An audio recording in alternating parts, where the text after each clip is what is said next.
বেনারস থেকে হরিদ্বার যাওয়ার জন্য আমাদের ট্রেন ছিল সকাল 8:30টার সময়।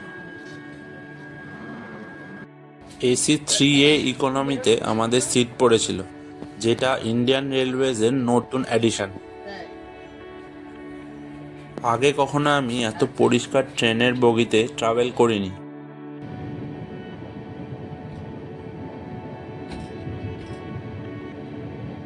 সারাদিনটা এভাবে জানলার ধারে বসে আর খাওয়া দাওয়া করেই কেটে গেল।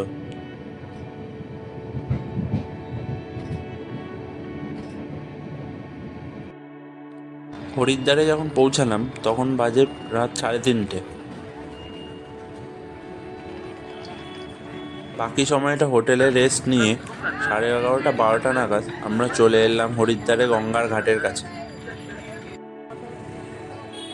এর আগেও একবার আমি হরিদ্বার এসেছি, কিন্তু সেটা অনেক ছোটবেলায়। আস্তে আস্তে সেই ছোটবেলার মেমোরিগুলো আমার চোখের সামনে ভাসতে শুরু করলো।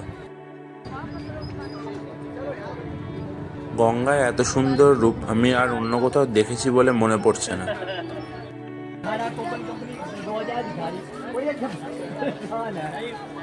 এরপর আমরা কিছুক্ষণ হরিদ্বারের মার্কেটগুলো ঘুরে দেখতে লাগলাম।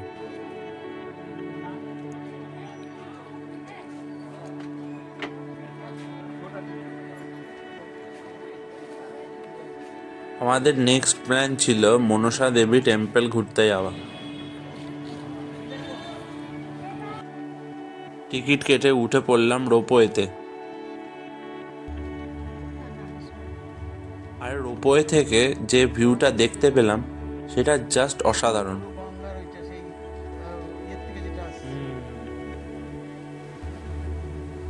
রোপওয়ে থেকে পুরো হরিদ্বার শহরটাকেই দেখতে পাওয়া যায়।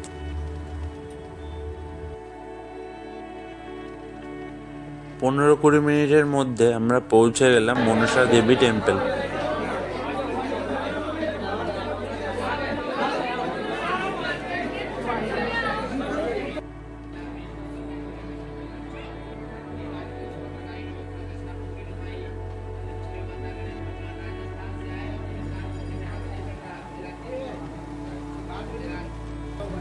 মনসা দেবী মন্দিরে পুজো দিয়ে আমরা আবার চলে এলাম হরিদ্বার মার্কেটের কাছে।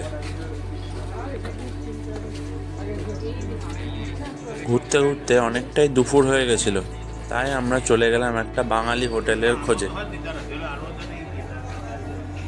খাওয়া দাওয়া করার পর আর কিছুটা সময় গঙ্গার ঘাটে কাটিয়ে আমরা সেদিনের মতো হোটেলে ফিরে এলাম।